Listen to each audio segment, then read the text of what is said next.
Welcome to the Mike Miller Show. Will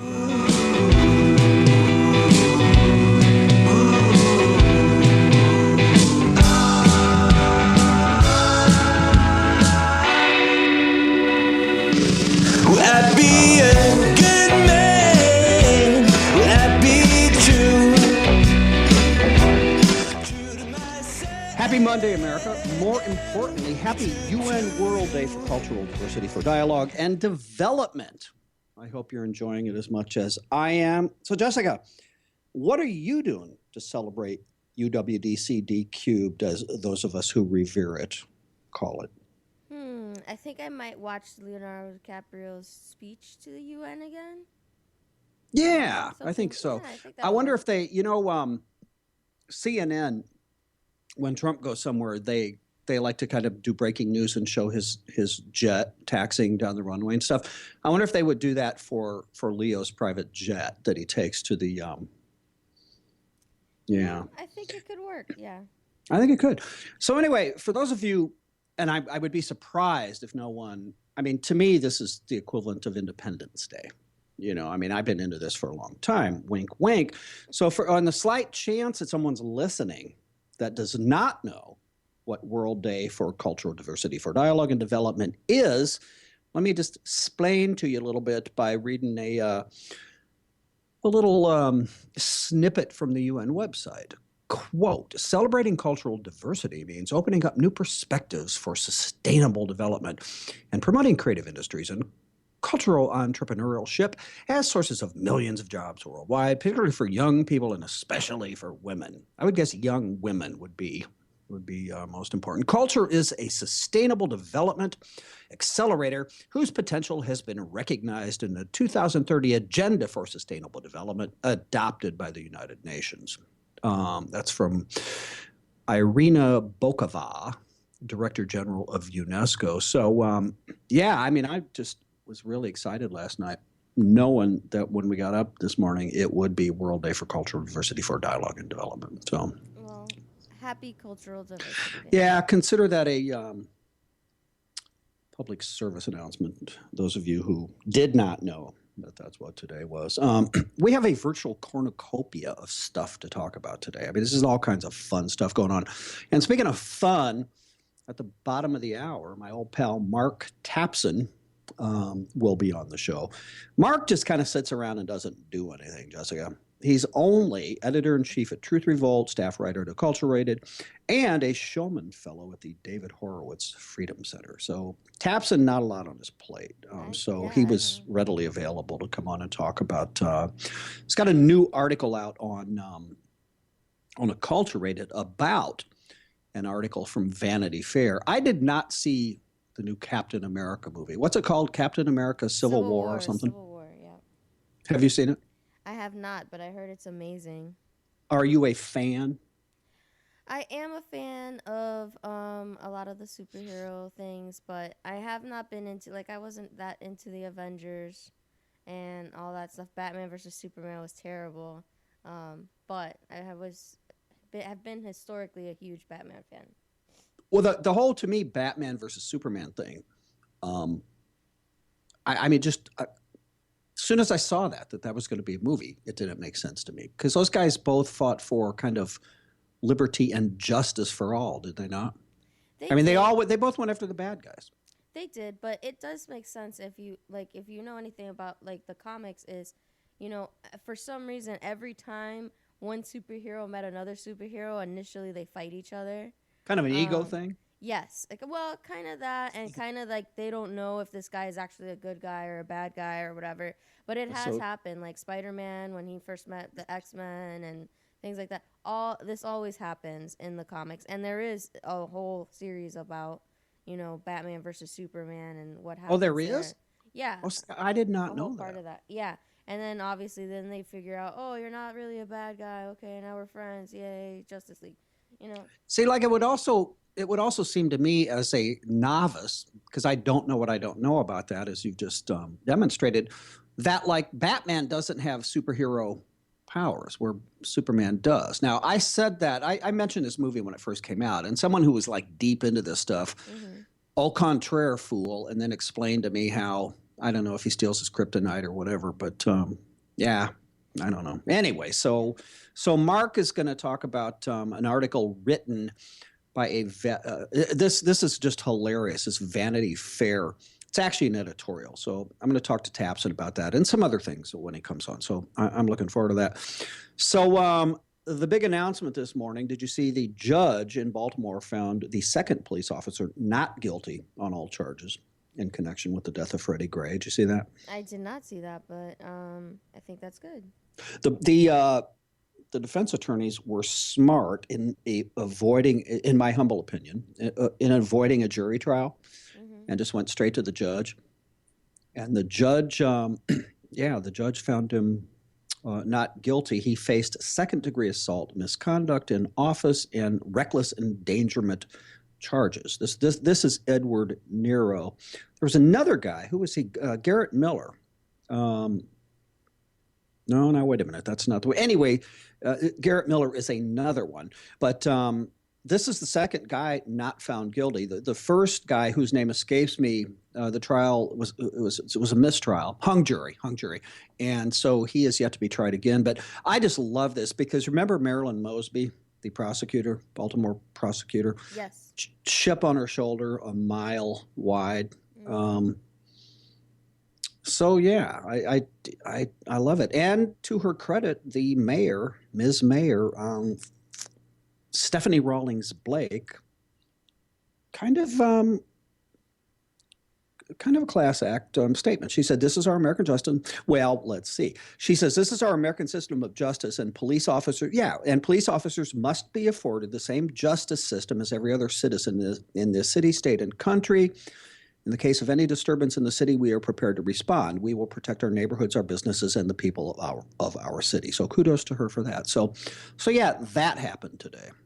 I think that's good. We have a few clips, and I want to get to them so we can work them in. The first one, this is just amazing. I just put this up a little while ago on as a post on IJR. It's already got like 32,000 views. This is a 20-second spot. This is a new Trump attack ad against the Clintons, and you have to see it. But you can pretty much get the gist of it. I picked it up and I embedded this Instagram from Trump this morning. It shows a black and white, kind of a grainy on purpose, superimposed picture of Bill Clinton smoking a cigar in front of the White House.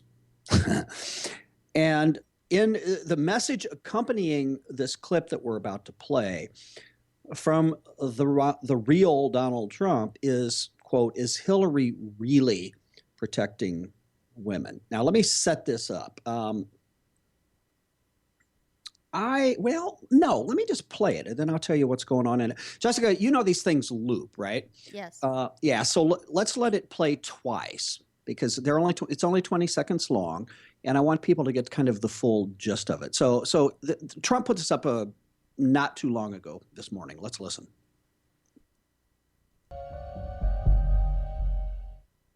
I was very nervous. No woman should be subjected to it. It was an assault. He starts to bite on my top lip, and I try to pull away from him.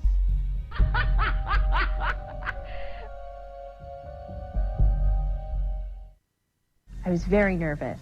No woman should be subjected to it. It was an assault. He starts to bite on my top lip, and I try to pull away from him. And as the cackling, isn't that evil sound? I mean, that's creepy, isn't it? As you hear it, Definitely made it creepy. yeah. I couldn't watch it with you because obviously it would start playing on my end too. But it says something like "Here we go again" or question mark. Yeah. Yeah. The ad features that was Juanita Broderick, and if you all remember, in when was it? In 1999. And these are a couple of quotes from that 1999 NBC Dateline interview with Juanita Broderick, in which she said Bill Clinton raped her in 1978. I think he was like attorney general or something at the time of Arkansas. That's a pretty brutal attack, Ed. The Donald is definitely playing Major League Hardball, Jessica. Oh, definitely. But I mean, he needs to at this point, really. Yeah, he really does. All the Trump-a-loompas are just giddy beside themselves. With there's 4 or 5 polls out right now that show him either in a statistical heat with pantsuit, that would be Hillary, or one of them or two maybe has him up by 3 to 5 points, which again at this point, this far out, meaningless. Yep. But so the Trump fans are pretty excited about that. You know, the thing is, though, and again, we mentioned this the other day, last week, this is not a national election, right? This is 50 state elections, and it is all about electoral votes. I could see a scenario here, kind of like Bush versus Gore, where maybe the Donald pulls off a slight, maybe majority vote, but loses in the Electoral College. I could see that happening. I could see that happening too, and also, like at this point, they had the Republicans winning in 2012, in higher percentage, I thought, than the 5 points now. So, I don't. That's why I said right now the poll doesn't mean anything. Mm-mm. Oh no, Romney was ahead by, I don't want to say a bunch for a while, but yeah, and oh man. Anyway, so we have that going on. So that's, gosh, it's just gonna, like I said, there ain't enough pop. My wife hates it when I say that. I say it on purpose. People know I speak generally properly, but there ain't enough popcorn on the planet to last until the general election. It's just going to get, and he, you know what, the thing about him is that dude has no filters, right?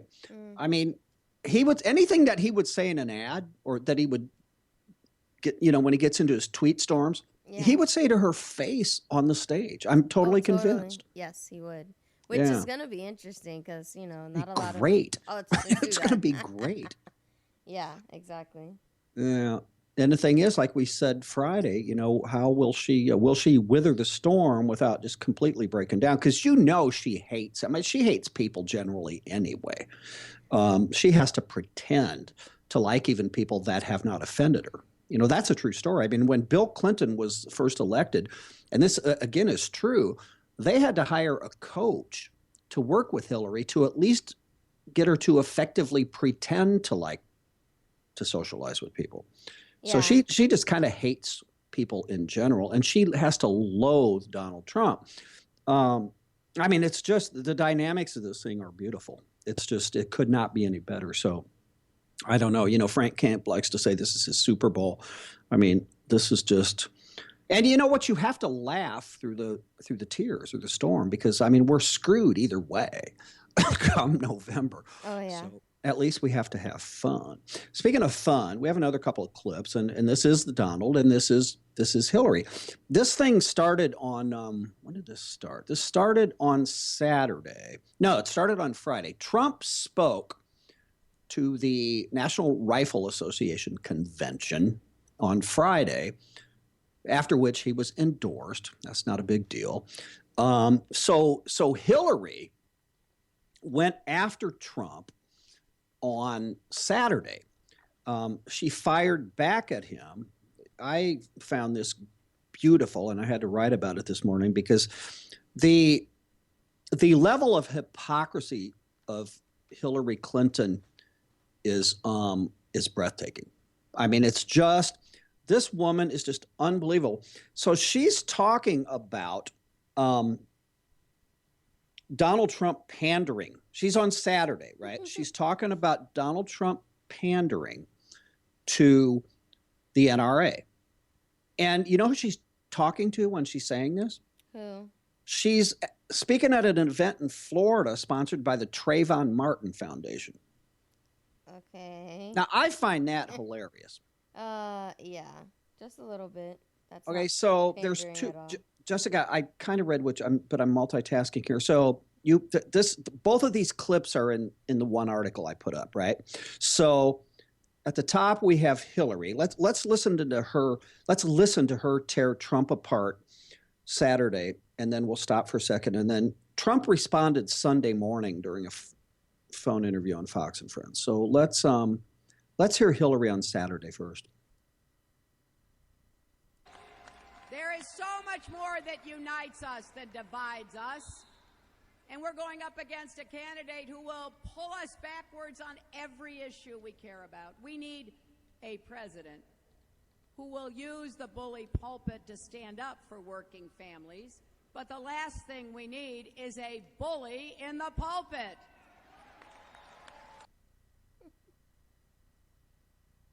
That was not the right one. Oh, well, that's what I had. Yeah. No, if you roll back a bit here, I'm going to send this to you. Okay. Okay.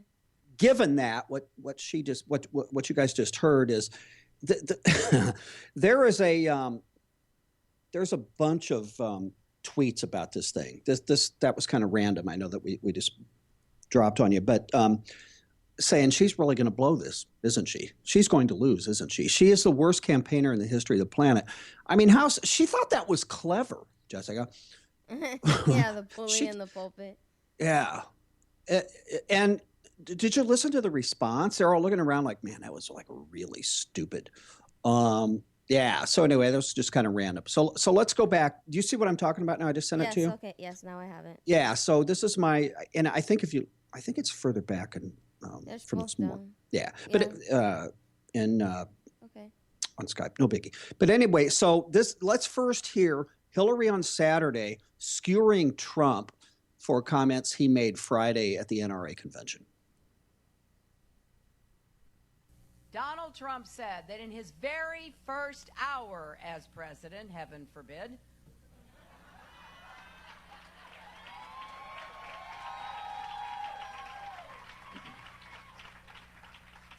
he would overturn President Obama's actions to strengthen background checks. Remember, President Obama took those steps after the massacres at Mother Emanuel in Charleston and Sandy Hook Elementary in Newtown, Connecticut. Then Mr. Trump went further. He said that also on his first day in office, he'd mandate that every school in America allow guns in classrooms. Every school, he said. That idea isn't just way out there, it's dangerous. 33,000 people die from guns every year. Nearly 3,000 children and teenagers among them. Parents, teachers, and schools should have the right to keep guns out of classrooms, just like Donald Trump does at many of his hotels, by the way. Is she not pathetic? I mean, she's reading that, first of all, and not even effectively. And she did what they do, they being liberals, right? She's connecting dots that are not, I think, to be connected. So Donald Trump wants guns in classrooms.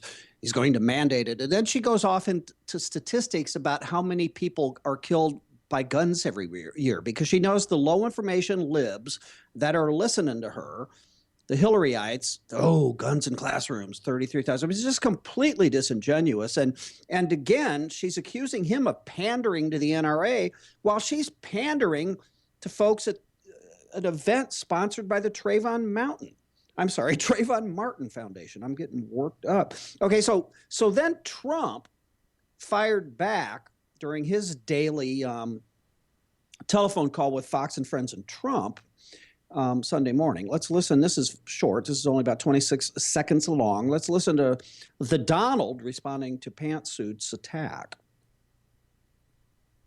And she talked about guns in classrooms. I don't want to have guns in classrooms, although in some cases teachers should have guns in classrooms, frankly, because teachers are, things that are going on in our schools are unbelievable. You look at some of our schools, unbelievable what's going on. But I'm not advocating guns in classroom. But remember, in some cases, and a lot of people have made this case, teachers should be able to have guns. Trained teachers should be able to have guns in class. Okay, Jessica, could you please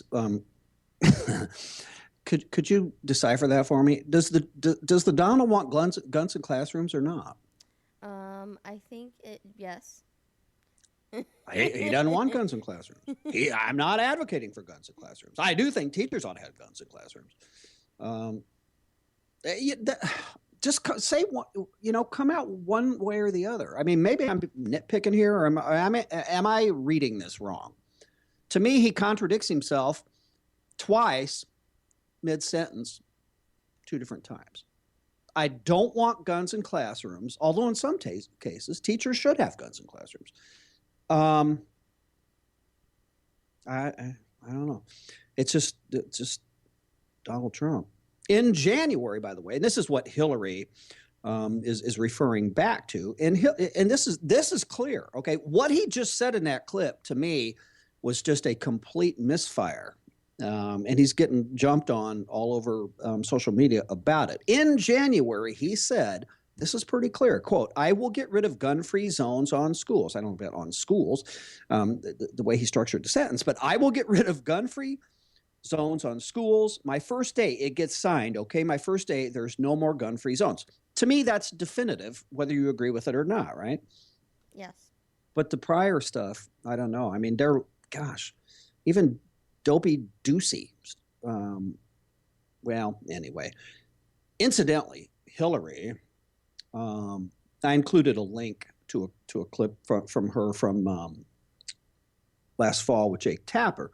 He was grilling her on her flip-flop since 2008 when she was running against Obama and he was going all Obama on guns. She might as well have been a spokesman for the NRA. And of course now, she has evolved like she's evolved on everything else. But so that's going to be, one of the issues. And Trump, again, he's just all over the board. I mean, you don't know. Back in the day, and that's not that long ago, he was for banning so-called assault rifles, which don't exist in this country. And then he wasn't. And, man, he was for, yeah. So there we have it. Yeah, okay, so we played that clip. HuffPo. Want to talk about HuffPo a little bit? Yeah, let's do it. Love me some Huffington Post. The hypocrisy is hilarious. Put this up yesterday as well. HuffPo executive editor Liz Heron, she tweets an image on Friday, and it's touting the diversity at HuffPo, right? Because she's all about diversity. I mean, HuffPo's all about diversity. So she tweets a picture of the editorial board. Jessica, as I'm talking, I'm going to send you this article I wrote, because the image that she tweeted to brag on the diversity among the editors at Huffington Post. You see that? Okay.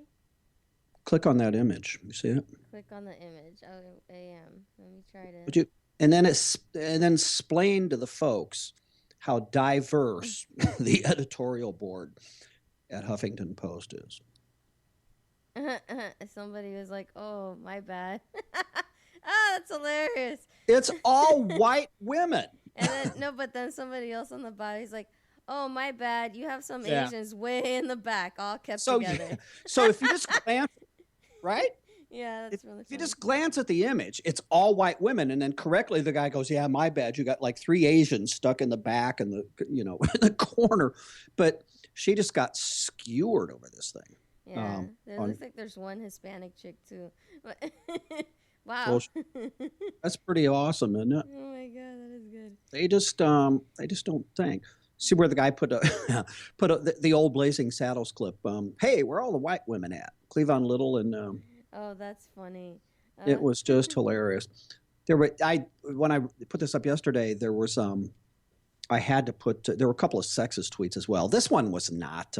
If you scroll to the bottom of the article, the guy Fernando whomever noticed anything about the Huffington Post employee parking lot, and it's a horrible oh my god, it's a terrible car wreck on the. Yeah, that's pretty bad. And I did like the one from whoever this is in Chinese or whatever the hell that is. No wonder your content is so shrill and emotional. But it just was funny that she thought, okay, how can I really show how diverse we are at HuffPo? And it's all women. And at first glance, again, and a lot of people just glanced and I thought it was all white people. But as we said, there's a few Asians. You see a Hispanic in there as well? Yeah, I think in the front and the right. Oh, yeah, maybe, yeah. Mm-hmm. A light Hispanic, as it were. White Hispanic. Isn't that what they called? They tried to call George Zimmerman. Yeah, and it's the first time that I ever encountered heard that term, right? Yeah, exactly. That's just pretty funny. Although that guy, again, like he just like, I guess after everything that happened with Trayvon, he's just decided to embrace being a villain. I don't know. Yeah, what a jerk. I have some serious stuff, but I don't have time to do it. So we'll hit it. We'll hit it next time. I want to talk about Legos for a minute. Did you ever play with Legos when you were small? I did. I loved Legos. Yeah, my kids loved Legos. They're becoming much more violent now. They are? Oh, absolutely. Speaking of HuffPo, okay, this is HuffPost business section. What does the headline say? Lego sets are becoming more violent. Okay, here's the gist of this thing. Here's from HuffPo. Let me just read a little bit. In what may be a sad reflection of society as a whole, a new study has found Legos have become increasingly more violent in the last 30 years. The study, conducted by the University of Canterbury, looked at the number of weapons included in Lego kits produced since 1978, the first year weapons were available, and the perceived violence and imagery created by the company. We're talking about Legos, okay? It found, quote, an exponential increase of violence over time in both categories. While the iconic brightly colored toy blocks have existed since 1949, the first weapons weren't introduced until 1978 when a castle kit included, Jessica, are you ready? A sword, a halberd, and a lance. So they go on and... How dare they? I know. So the number of Lego weapons overall has increased greatly since then. Researchers found that nearly 30% of all Lego sets sold today now include at least one weapon. Now, here was the parameters. The researchers only looked at smaller pre-manufactured weapons that are one brick large. Anybody that knows Legos knows what that means, such as guns, cannons, swords, etc., and excluded larger weapons that have to be assembled. And then they give an example. They go, that means the Death Star, which by conventional standards is, quote, certainly a weapon, the study concedes, isn't included in the total weapons count. But, Jessica, the lightsaber from Star Wars is considered a weapon and is included by Lego now in 4 colors of choice. So the lightsaber from Star Wars is a weapon. I was going to ask about that. I was like, what are they considering a weapon? So thank you for clarifying that, because I that's immediately what I thought of. Do they think the lightsabers are weapons? Did you really? Yes, I was going to ask. I really was.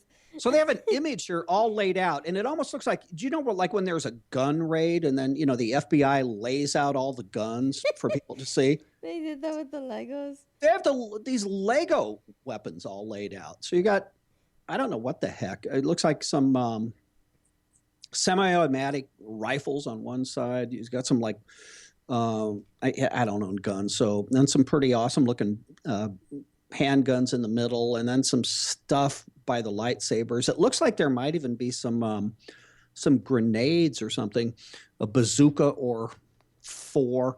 Yeah, they lay them all out like, ha, we've caught them. It's hilarious. I had like Egyptian like mummy set. It had guns in it. It was okay. Let me wrap this because I know we're under a minute. The study also looked at imagery produced by Lego that accompanies the sets and found it has become more violent as well. Today, close to 40% of all the images in the Lego catalog contain some sort of violence, the study found, with the fastest growth occurring in cases of shooting. Legos are dangerous. I mean, I feel like other than stepping on them, I don't think so. I know, right? Just kind of hurts your foot. We got to get out of here. We're going to be back after a couple of, messages with my good pal Mark Tabbs. I'm looking forward to it. You guys don't go away.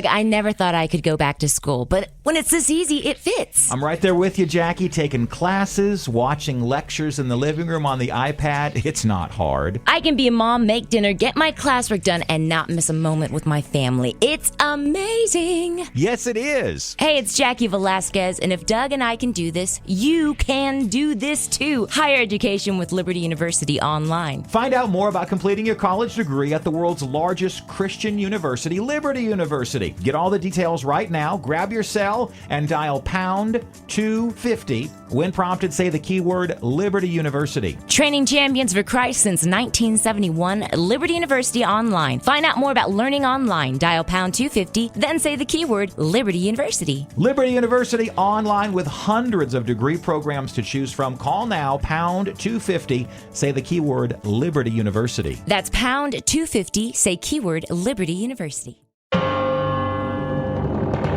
Hello, I'm Matt, a student at Hillsdale College.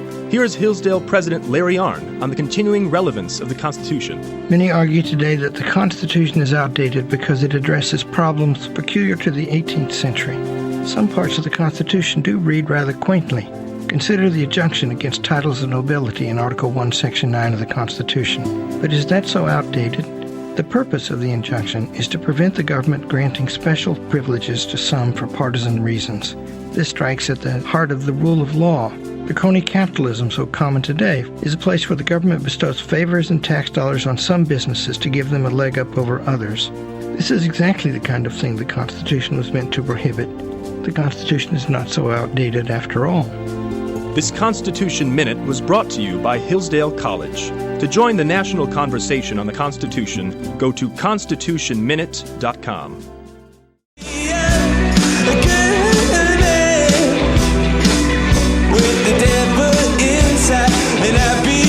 Doug, I never thought I could go back to school, but when it's this easy, it fits.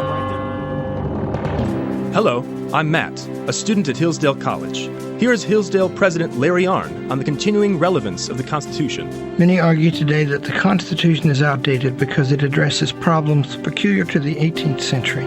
Some parts of the Constitution do read rather quaintly. Consider the injunction against titles of nobility in Article 1, Section 9 of the Constitution. But is that so outdated? The purpose of the injunction is to prevent the government granting special privileges to some for partisan reasons. This strikes at the heart of the rule of law. The crony capitalism so common today is a place where the government bestows favors and tax dollars on some businesses to give them a leg up over others. This is exactly the kind of thing the Constitution was meant to prohibit. The Constitution is not so outdated after all. This Constitution Minute was brought to you by Hillsdale College. To join the national conversation on the Constitution, go to constitutionminute.com.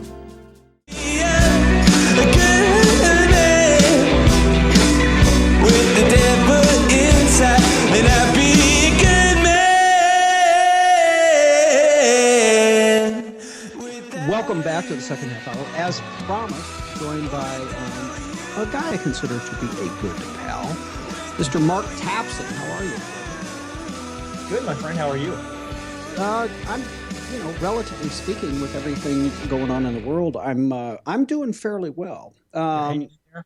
Yeah, I'm hanging in there. I was telling the folks at the top of the hour, you basically sit around with nothing to do and twiddle your thumbs, other than being editor-in-chief at Truth Revolt, staff writer at Acculturated, and a Shulman Fellow at the David Horowitz Freedom Center. So other than that, you don't have a lot going on. I want to, this article on Captain America, I want to dig into that, and maybe the previous one you wrote as well.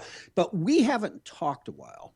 So I want to get your take on a couple of issues, if you will. But by the way, first off, happy United Nations World Day for Cultural Diversity, for Dialogue and Development.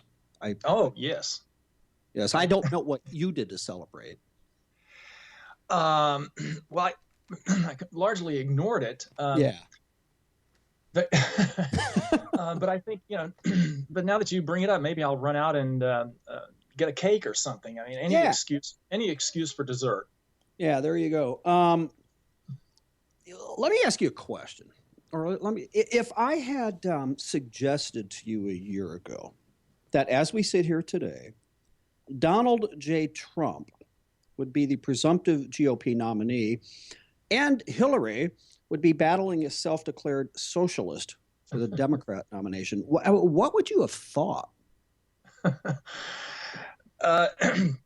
You know, I would have thought it pretty much impossible. I mean, the Hillary versus Bernie Sanders face-off, that I could conceive of. Yeah, a little bit more. Wow, I must say, you know, that I am, as you know from our Facebook interaction, I'm rather shocked that Donald Trump has ended up where he is, that his campaign has gone as successfully as it has.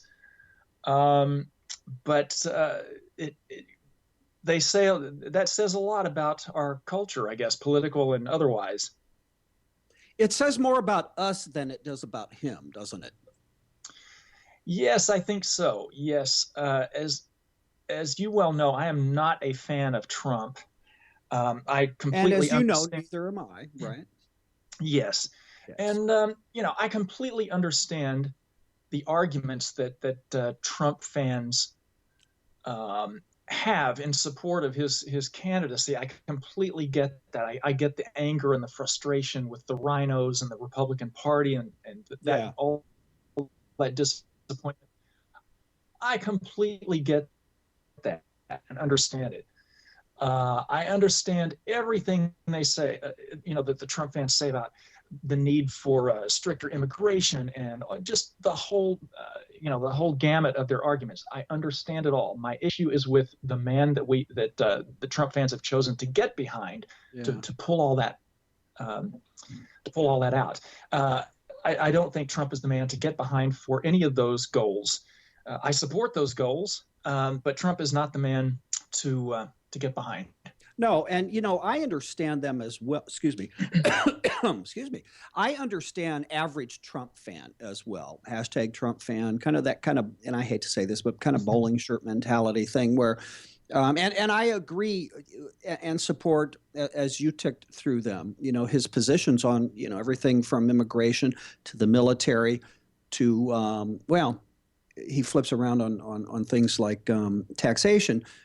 But I get that average Trump fan mentality. What I did not get early on, and I get it a little bit more now as it relates to jumping on the bandwagon and wanting to be relevant, but the early support for him, long before he had it sewed up by people like, and I've said this before, I've talked to other people about this, Jennifer Burke and others. I don't understand people like early on, again, Ann Coulter, Sean Hack Hannity, Laura Ingraham, to an extent, Limbaugh. It looked like Levin even wavered for a while. I mean, those are the people I did not get. Yeah, I mean, I have to agree with you on that. Profess to be conservatives. I'm sorry. Go ahead, man. No, I agree with you on that. I'm a little befuddled by it all myself. You know, it makes me wonder if there's something going on behind the scenes that I'm just not aware of. But and Trump talks a good game from time to time. He talks a good game, and then he'll flip-flop on that sometimes within an hour of having taken a position that I can support. My issue with him is just that it's a couple of things. One is I don't believe he's conservative. He has said some conservative things, but actions speak a lot louder than words, and my concern is that he's talking a good game and will not come through on any of the issues, any of the promises that he has made that is stirring up such support for him. You know, the wall, you know, all of these things. I am very skeptical that Donald Trump is going to follow through or be able to follow through on any of those promises that he's made that have stirred up so much conservative support, or at least you know, we got into Republican support for we played. Go ahead. I'm sorry. No, that was it. We played a clip of him. We played a clip of him in the first segment. You got into it with Hillary over the weekend. You know, it started with Trump at the NRA on Friday, and then Hillary hammered him on Saturday, and then he was on Fox and Friends and Trump, as I call it, for his daily call Sunday. And it was about this guns in the classrooms thing. And he said, I mean, you said he contradicts himself sometimes within hours. He contradicts himself sometimes within a single sentence. He says, or at least a paragraph. This was him Sunday. He says, I don't want to have guns in classrooms, although in some cases teachers should have guns in classrooms. I'm not advocating guns in classrooms. In most cases, and a lot of people have made this case, teachers should be able to have guns. Trained teachers should be able to have guns in classrooms. Now, what the hell? I mean, I don't know what he believes, right? So yeah, and look, we've had 7+ years of a president whose virtually every word has been teleprompter guided, and now we've got a candidate in Donald J. Trump who is in desperate need of teleprompter guidance. The guy is honestly just the most inarticulate candidate I've ever heard. It's just it just hurts my brain and my ears to listen to him speak. It's unbelievable. And it's very, I don't mean to sound like I'm being a pedantic English professor about this. It really speaks to his ability to formulate and hold ideas and positions. Yeah. It sounds like he's just winging it. It does sound like he's just winging it. And when he's in front of a big crowd, he can say something. Well, he can say virtually anything and get a roar of applause over it. But in interviews, in a one-on-one situation where he's not surrounded by Trump fans, that inarticulateness is it's really highlighted and uncomfortable. And I just cannot fathom the support that he's getting. Just on every level, on an intellectual level. And look, I'm not the kind of, I don't care about a candidate being what some people call the smartest man in the room. I don't think that a president has to be the smartest man in the room. I think that the president needs to, at the very least, surround himself with the smartest people in the room. But the president does not need to be a great intellect. The president needs to be a dynamic leader with a clear vision. Mm-hmm. That's what a leader is. The leader isn't the smartest man in the room. No, he's just got the clearest, most compelling vision. And, from at that point, you surround yourself with experts and consultants and things like that. So it's not that I want our candidate to be the smartest man in the room, although I think Ted Cruz probably was or would have been. I agree with you. But on an intellectual level, on a moral level, on a political level, this man is just all over the map, and not someone that I feel he's not someone that I want to get behind. He's not someone that I feel can take down Hillary. Although there might be just enough, Hillary brings so much baggage with her that it's possible that Trump will not only give her a run for her money, but might even eke out a victory. But regardless, I'm very concerned about Trump as our man. I just can't imagine. I just can't imagine. So before we move away from this guy, what's your advice to folks? In other words, I'm asking you, I suppose, indirectly, what you're going to do. Do we sit home? Do we do what Michael Walsh says and let the Republican Party burn to the ground and teach it a lesson once and for all? Or do we say, you know what, as much as a loose cannon and unknown as this guy would be, I'd rather at least roll the dice and take a shot at Supreme Court justices that he may nominate versus those that we're pretty sure Hillary would nominate. Where do you come down on that? I hate to sound like I'm sitting on the fence about it, but I have heard good arguments from very intelligent people and people that I personally know and respect, like Michael Walsh. I have heard very good arguments from both sides of the, either the never Trump or the never Hillary camps. So, it's a tough choice. I personally right now am not willing to join the never Trump crowd. I feel like I understand that, and I get where they're coming from. I might even agree with it to a certain extent. But when you come right down to it, if it's going to be Hillary and Trump, we know what we're going to get with Hillary. We know. And Trump there's at least enough of an element of unpredictability about him that I feel like we have to roll the dice. If he can pull off some of the promises that conservatives, if he can pull off some of his really conservative ideas and I'm with promised actions, then great. He's not going to be another Reagan. No. But so I guess what I'm saying is, when it comes right down to it, at this point, I will vote for Trump.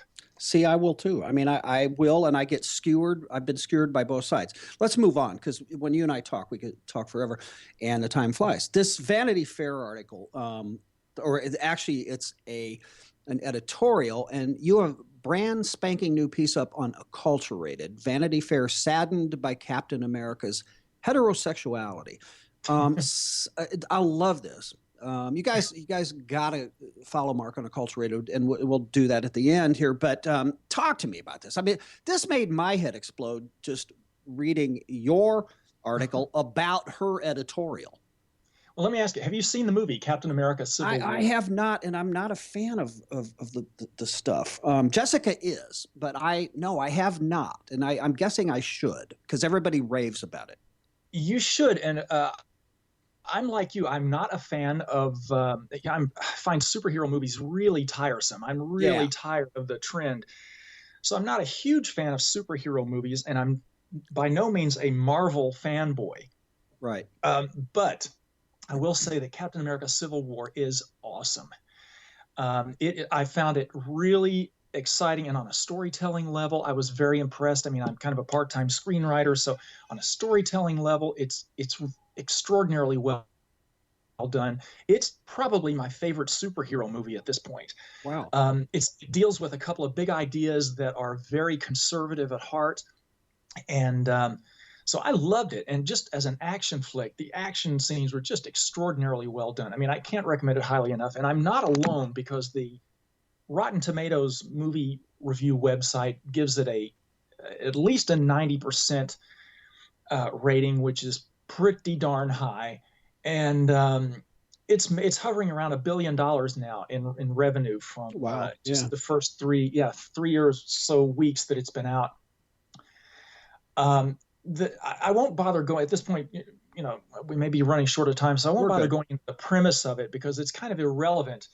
The premise of the movie is sort of irrelevant to this Vanity Fair article and to my response to it.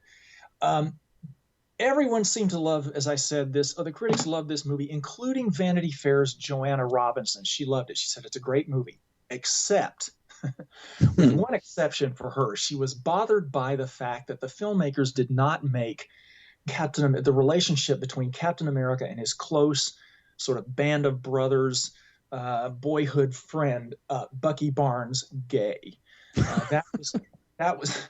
She was really, she and what she calls an intensely devoted section of the Captain America fan base were really, really hoping for a little on-screen homosexual flirtation between the two. Flirtation at the very least. I imagine they would have gone over the moon if there'd been an actual kiss or something. They were really hoping for that, and the impression that I got from Joanna Robinson's Vanity Fair article about it was that she was just scrutinizing the movie for evidence that the relationship is gay. She talks about one scene in which it's just an amazing scene in which Captain America is hanging on to, I don't want to give anything away, but he's hanging on to a rooftop with one hand, and with the other hand, he's got a helicopter.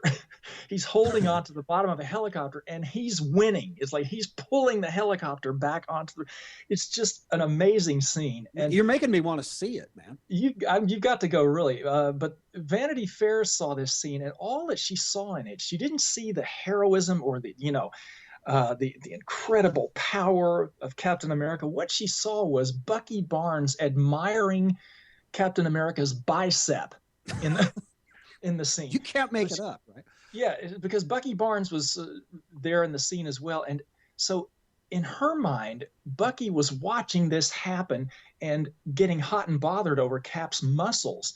And I thought, man, you have really got to be digging deep in your imagination, in your fevered imagination to interpret it that way.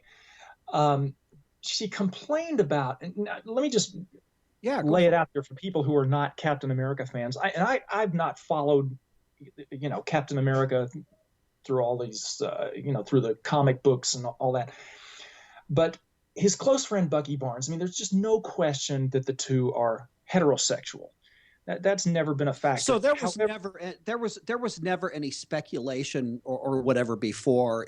Are they or aren't they? What you're saying? As far as I know, like as I say, I'm not followed it that closely. I'm not a Marvel fan. Boy, but as far as I know, it's never been an issue. However, the filmmakers themselves have kind of toyed with the idea. They know that idea is floating around out there. So in the movie publicity tour, they've teased about that a little bit. The two actors, Chris Evans, who plays Captain America, and Sebastian Stan, who plays Bucky Barnes, they've sort of winked at the audience a little bit about it. The director even said, hey, you can interpret the relationship any way you want. But the movie speaks for itself. And right.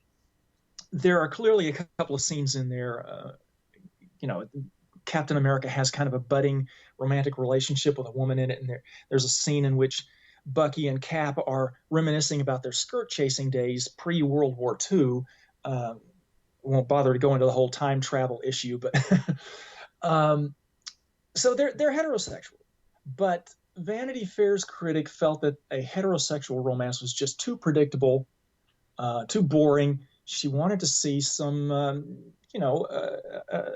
gay flirtation at the least, and she complained that their friendship, as she put it, let's see if I can remember this, bristles with heterosexual virility, which sounded like a complaint on her part. Not about the virility. I guess if it were gay virility, she wouldn't have had a problem with it. But right. Seemed to be the fact that they were heterosexual was just disappointing to her. And, this says something about our culture, because we are in a time in which, we're in a very gender confused time, a time that is suffering from the ravages of third wave feminism. Men themselves, at least younger generations, are dealing with some confusion about their masculinity and gender relations, the war between the sexes, we used to call it. And today, there's just an element, a very radical and vocal element out there that feels like that anything that is normal, in fact, what they might call heteronormative behavior, anything normative, in other words, is oppressive somehow. It's oppressive to men and women. And so heterosexuality is oppressive. And oppressive to both men and women, and we need to be free of gender roles. We need to just abolish gender altogether. And that idea is really out there taking hold, at least among as I said, a highly vocal, radical minority. And that's what is in evidence in this Vanity Fair article. And I felt like that attitude really is dismissive of the bond of friendship.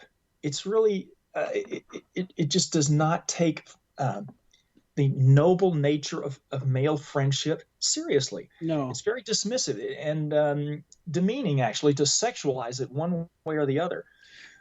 But we've got a culture, we have a highly sexualized pop culture that is desperate to not only to sexualize everything, but to push the boundaries of normal sexual behavior. So it's like, there are a lot of there are critics out there that want to see, and fans that want to see, homosexual behavior from Captain America and Bucky. They want to see more LGBT stuff, and it's just so there's this pushing of the envelope going on in our culture. I was about to ask you. I was surprised, first of all, at the attitude of the military, and of course we know who the commander-in-chief is, and this obsessiveness with LGBT stuff in the military and the like, and that's a whole discussion for another time. And then, of course, I've always kind of been a bit confused because I was somewhat of a jock growing up, and sports writers in general very liberal and supportive of stuff. But I was about to ask you, so why is this settling in the comic industry? But you hit the nail on the head before I asked, this ultra interest in sexual issues in pop culture. As we were beginning this, I was just for the heck of it, I Googled gay comic book characters. Okay. And here are the first several links. Celebrate Pride Month with this list of 63 LGBT Marvel DC characters. What's my favorite? Top gay Marvel superheroes. When will they make it to the big screen? I mean, it's just every link here is that. It's exactly what you're saying. Yeah, when I was a kid, I didn't care about any of that stuff. I was compelled by the heroism of the characters. I was compelled by the good versus evil aspect. I didn't care about their sexuality. I didn't care one way or another if Captain America had a girlfriend or not. Right. To me, it was all about good versus evil. It was about heroism, and the battle versus good and evil, and heroism. That's not heterosexual or homosexual. I mean, it's not. It's beyond sexuality. Those things, and they're far more important. Sexuality, bringing sexuality into it, to me, demeans all of those other values that you look for in stories about heroes. But yeah, we have a highly sexualized pop culture, and there is a growing element, although I think still a minority, that is just obsessive about pushing gay relationships to the forefront of pop culture. Is this part of Mark? Is this part of a larger issue that if we indoctrinate the kids, right, any way we possibly can, let's get into the comic books. That seems like a pretty good place to start. And if we just start teaching children along the way that this is the norm or the new norm, yes. is this part of that whole indoctrination thing? Yes, I absolutely believe that it is, not on the part of everybody who wants to see this happen, but that's where it began. That's the origin of it, is in this radical, deconstructive element that wants to basically destroy the underpinnings of civilization. And I know that sounds really grand and maybe even pompous, but that's really what's at the heart of it. And at the heart of that push is the destruction of the family, the destruction of the family unit. And you begin by, you undertake that mission by beginning to question the notion of gender itself, and then abolishing the notion of gender. And so that's certainly where it began, and it's filtering down through the culture now, in a major way, and it's very alarming to someone like me who is, I'm conservative to the core. I'm conservative about the basis of our civilization, the basis of Western civilization, and this element that we're talking about that wants to bring that down is destructive, not constructive.